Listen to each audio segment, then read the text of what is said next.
Ici Nicolas Karabatic. Ici Thierry Omeya. Ici Daniel Narcisse. Alors ici Jérôme Fernandez. Bienvenue sur la radio Talk and Sport. Bonsoir, bonsoir Jérôme. Bonsoir. Ah, vraiment désolé avec tous ces soucis techniques.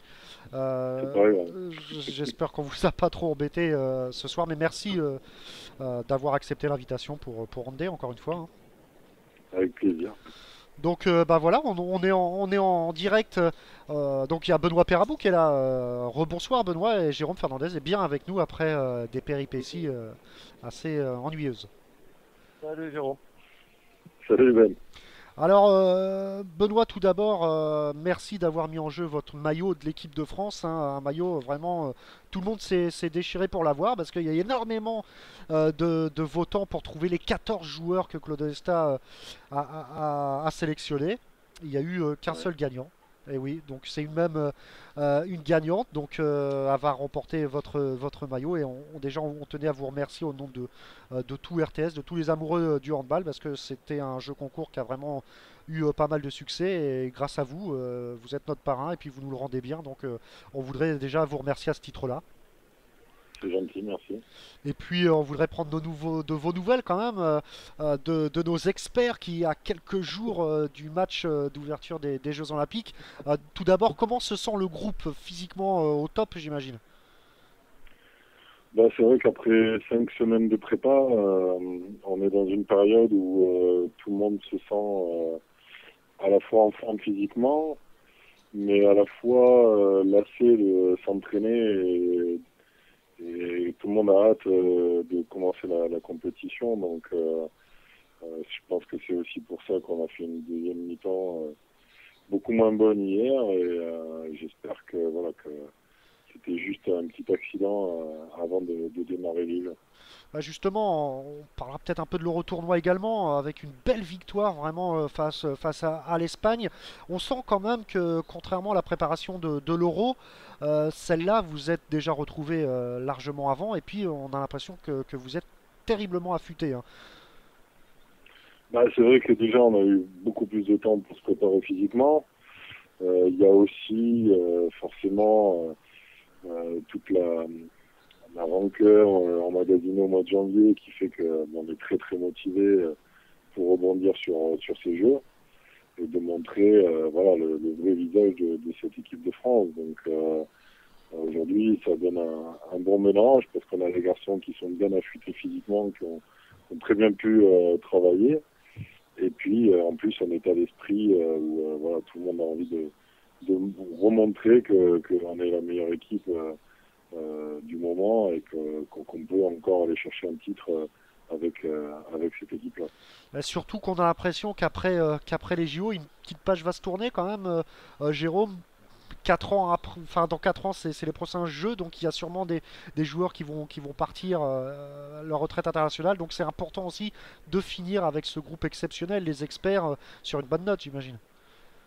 Oui, non, c'est sûr que voilà, après Londres, il y a un nouveau cycle olympique de 4 ans qui va démarrer.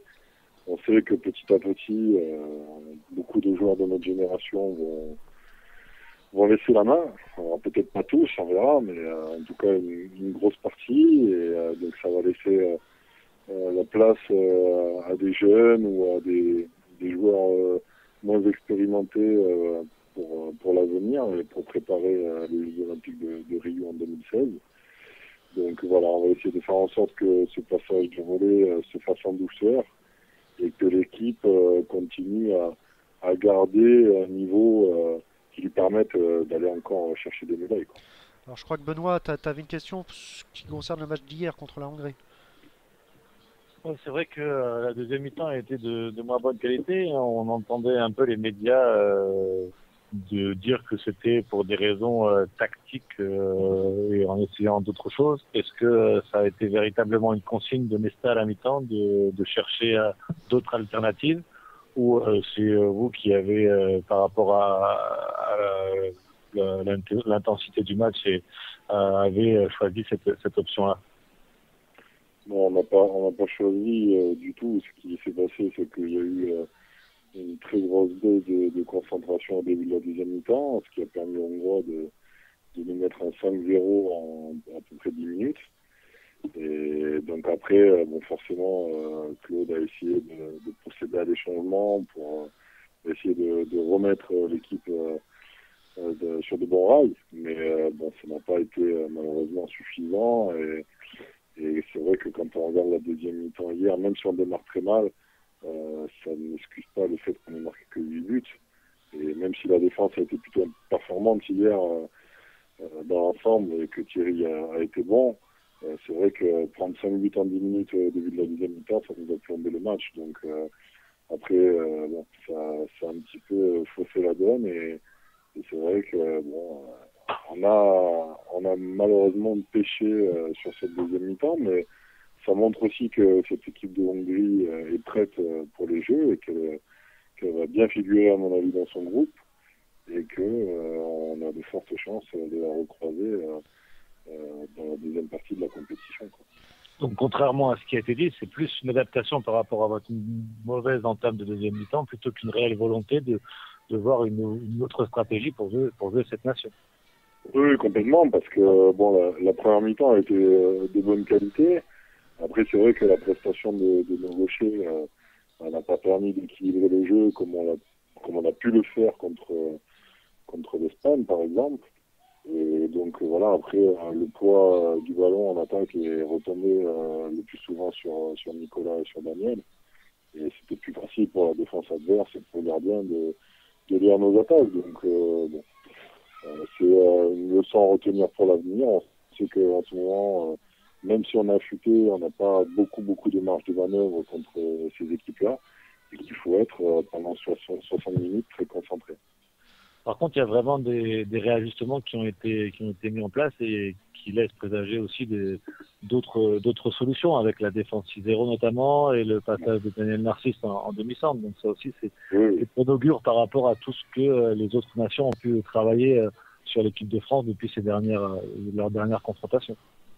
C'est vrai que nos adversaires ont très très bien travaillé sur notre défense 5-1 et que maintenant ils trouvent de meilleures solutions.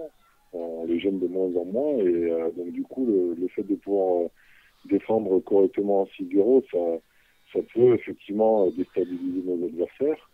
Et puis après, c'est vrai aussi qu'en attaque, en ayant eu plus de temps pendant cette préparation pour travailler, on a pu retrouver un peu plus de justesse. Une justesse aussi qui s'est aussi retrouvée par rapport au fait que les garçons sont plus affûtés, sont plus lucides et font le plus souvent les meilleurs choix comparés à il y a 6 mois. Alors, Jérôme, on nous pose la question sur le chat RTS. Des petites nouvelles des blessés. Xavier, vous, je crois que vous y avez un petit peu de douleur également. Et puis Bertrand Gilles, pardon. Comment vont-ils? Bertrand va très très bien.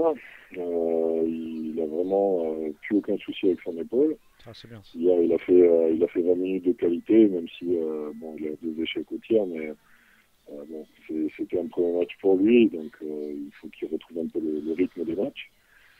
Après, c'est vrai que Xavier est un petit peu en délicatesse avec son épaule depuis le début de la prépa, donc c'est vrai que sur les matchs amicaux, il appréhende un petit peu, il a peut-être moins envie de se lâcher que si c'était des matchs officiels. Après, sur l'ensemble de l'équipe, je trouve que tout le monde est plutôt bien, il n'y a pas trop de pépins physiques. Donc Michael Guigou est plutôt en forme aussi, il n'a pas trop de gêne par rapport à ce qu'il a connu cette saison. Et donc voilà, c'est plutôt de bonne augure pour la suite. Même les anciens comme Thierry, comme Daouda, Guillaume et moi, on est plutôt bien affûtés et je crois que voilà, c'est bien pour le groupe aussi parce que on l'a vu sur les 3 matchs de préparation qui se sont déroulés, il y a un set qui se dégage avec des joueurs plutôt jeunes et puis Guillaume et moi qui sommes en relais sur la base arrière, quoi. Donc bon, on espère qu'avec ce système-là, on va aller le plus loin possible. Mais bon, voilà, tout le monde se tient prêt aussi à avoir un maximum de temps de jeu et à pouvoir apporter à l'équipe, quoi. Et j'imagine que vous avez une grosse pensée avant de partir à Londres pour ceux qui ont échoué, on va dire, à on pense à Arnaud Bingo notamment, à à la porte de l'équipe de France, qui a un moment difficile pour lui, et j'imagine que vous avez à cœur de faire un excellent parcours, ne serait-ce que pour les absents, quoi.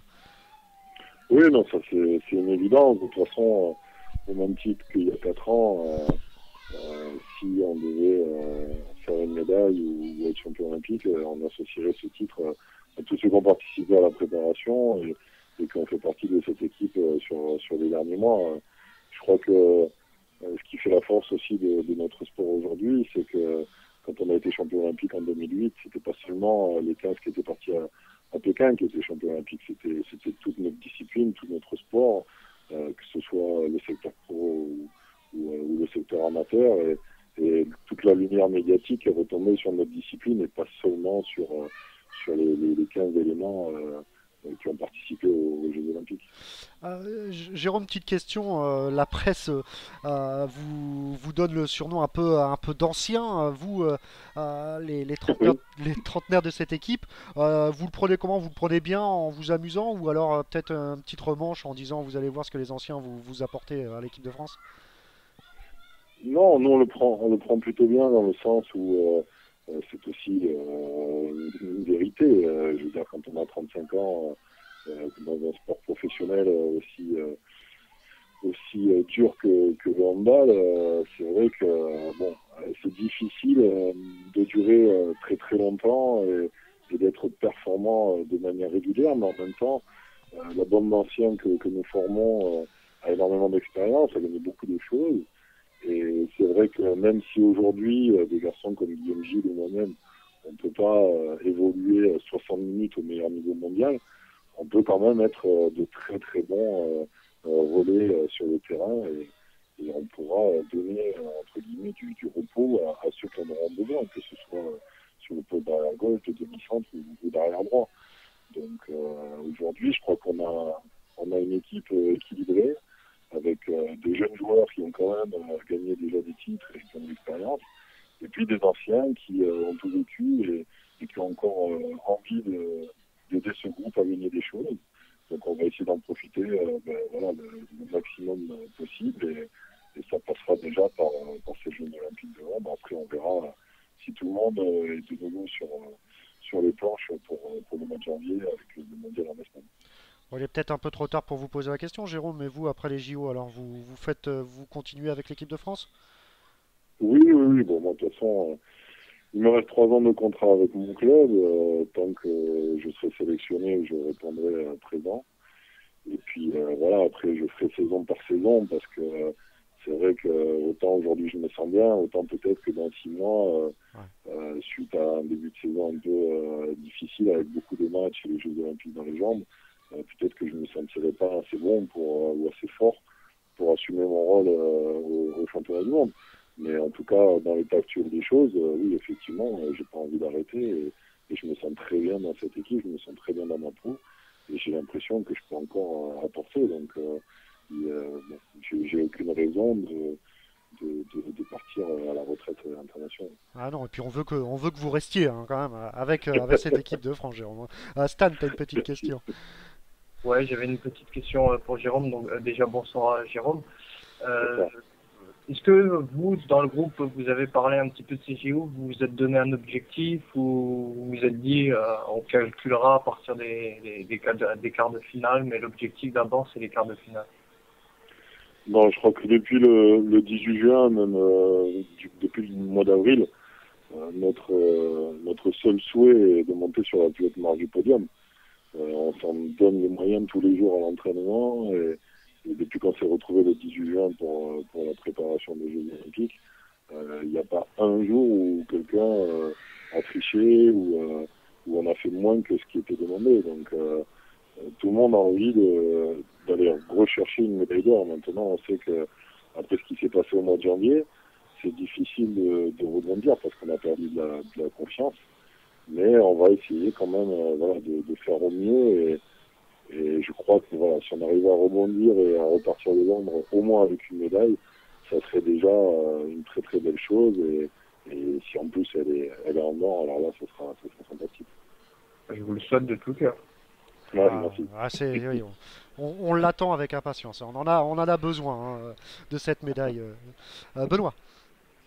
Oui, on va revenir à quelque chose d'un peu plus léger, mais on aimerait un peu vivre aussi les Jeux Olympiques de l'intérieur. Donc, je pense que vous avez pris vos quartiers. Donc, je voulais avoir un petit peu ton sentiment par rapport à ce village olympique, savoir comment tu le trouvais, quelle était l'ambiance, s'il y avait déjà des sportifs qui étaient arrivés. Donne-nous un peu ton sentiment. En fait, nous, on est toujours sur Dunkerque actuellement, puisqu'on partira mercredi matin. Mais on a déjà des membres du staff qui sont partis effectivement au village et qui ont pris place dans nos quartiers. Et bon, de ce qu'ils disent, c'est un peu plus spacieux que ce qu'on avait à Pékin, même si la configuration du village ressemble beaucoup à ce qu'on a connu en Chine, avec de grands bâtiments où chaque nation est logée tous ensemble. Nous, on sera au 3e étage de notre bâtiment et les autres sports seront aux autres étages, mais on croisera tous les jours finalement les athlètes de l'équipe de France olympique. Et ça, c'est chouette parce que ça permet de faire des rencontres, de retrouver des gens qu'on avait déjà croisés par le passé.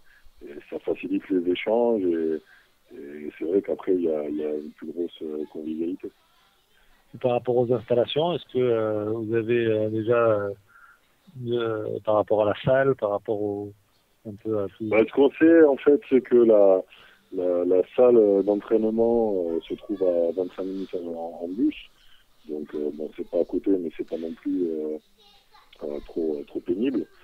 Après, la salle de match est tout juste à côté du village olympique, que ce soit celle du premier tour ou celle dans laquelle on jouera à partir des quarts de finale, puisque ce sera la salle de basket.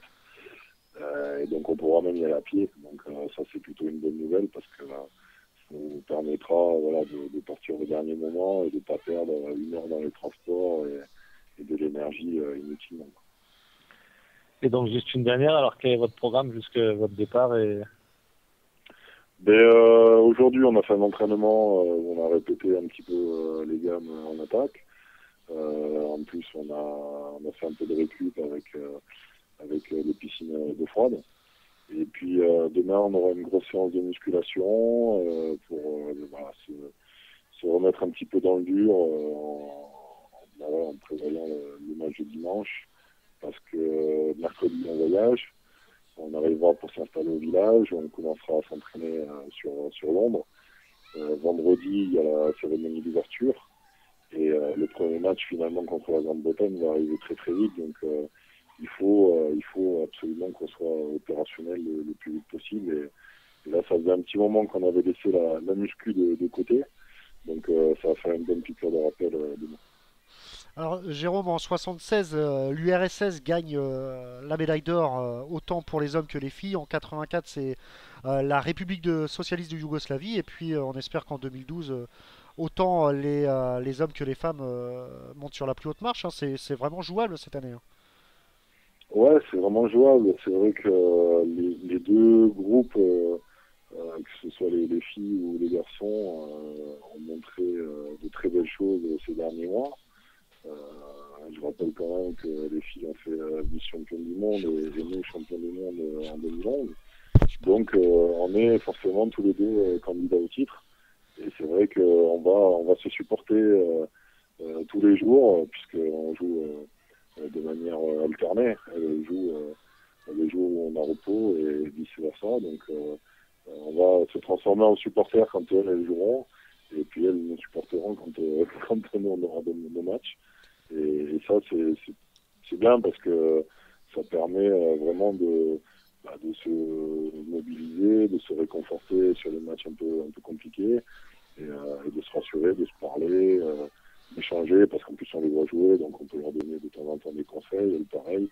Donc c'est bien, ça permet de pouvoir échanger assez fréquemment. Ouais, on est pressé, pressé que les JO commencent. Bah écoutez, on va pas vous retenir plus longtemps, Jérôme. Que vous décollez mercredi vers Londres. On espère avoir de vos nouvelles via les réseaux sociaux. Vous êtes sur Facebook et Twitter pour nous donner un peu vos impressions sur le village et puis surtout des matchs. Bah écoutez. J'ai envie d'être vulgaire ce soir, je vous dis merde hein, pour la suite de la compétition. Et puis on va être tous derrière vous. Hein. Après encore malheureusement l'échec en foot à l'Euro, bah voilà, il faut qu'on s'accroche à quelque chose, nous sportifs, et depuis quelques temps, bah il y a que le entre guillemets le handball qui nous donne satisfaction, et vous êtes vraiment le porte-drapeau de ce sport ô combien sympathique à voir, et surtout qui donne vraiment des vraies valeurs, et on en a besoin, nous, peuple français. Alors Jérôme, on compte sur vous, et au nom de tous les auditeurs, on vous souhaite bonne chance pour les JO. Ben, merci, c'est très gentil. Et puis, n'oubliez pas non plus qu'on y va avec 330 athlètes et que il faut essayer de ramener un maximum de médailles. Et il faudra supporter les autres sports co qui sont qualifiés et puis tous nos athlètes qui seront en compète individuelle et qui ont un maximum de chances de gagner. Donc, ça va être 15 jours intenses. Et je pense que chaque jour aura son lot de bonheur et de déception. Ouais, effectivement, 41 médailles, le score à battre, donc c'est jouable, Jérôme. Et puis, écoutez, souhaitez bonne chance à toute l'équipe et puis à tous les athlètes que vous allez rencontrer. Il y a également le basket aussi qui est bien représenté. Donc, écoutez, je vous souhaite bonne soirée. Vraiment, merci d'avoir été avec nous malgré quelques difficultés en début d'émission. Et puis, écoutez, au plaisir de vous revoir sur nos antennes, Jérôme. Ok, ça marche, à la prochaine. Merci Jérôme. Allez, Merci. force.